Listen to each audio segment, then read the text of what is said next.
Analiza comunității este activitatea pe care o întreprinde grupul pentru a aduna informații cu privire la nevoile și problemele celor din jur, dar și pentru a identifica elemente ce pot fi valorificate mai bine. Acest proces demitizează conceptul de cercetare, prezentat de multe ori ca fiind greu de înțeles și aplicat. Mulți elevi se simt descurajați atunci când primesc temă de casă să investigheze un anumit subiect și apar întrebări de genul: ce anume ar trebui eu să fac, când trebuie predată lucrarea, cât de lungă să fie, cât valorează din nota finală. Prin proiectul de Service Learning sunteți implicați în mod activ în identificarea nevoilor comunității, dar și a resurselor și soluțiilor disponibile în plan local. Ideea de cercetare va deveni un mister elucidat, iar proiectul vostru va fi unul cu adevărat relevant pentru comunitate.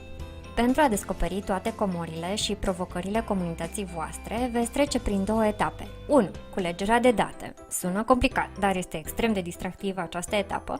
Și 2. Analiza informațiilor culese din comunitate. La finalul acestui proces veți avea o mulțime de idei de posibile proiecte.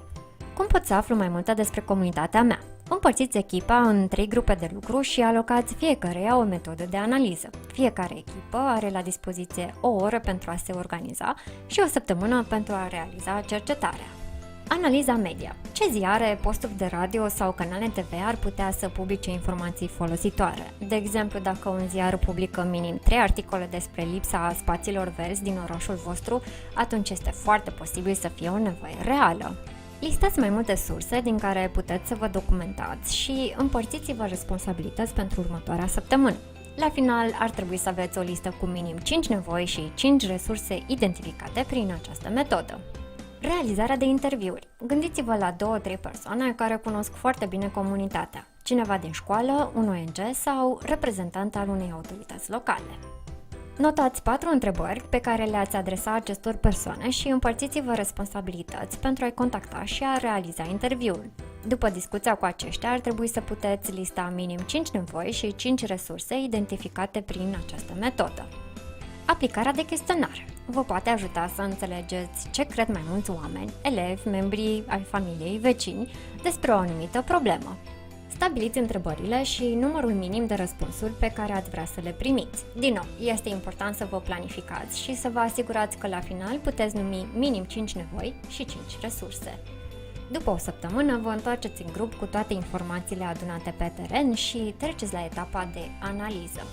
O metodă simplă este harta comunității.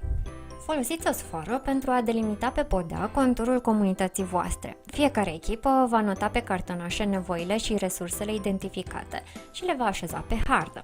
Acum puteți să vizualizați punctele nevralgice ale comunității, dar și potențiale comori care abia așteaptă să fie puse în valoare.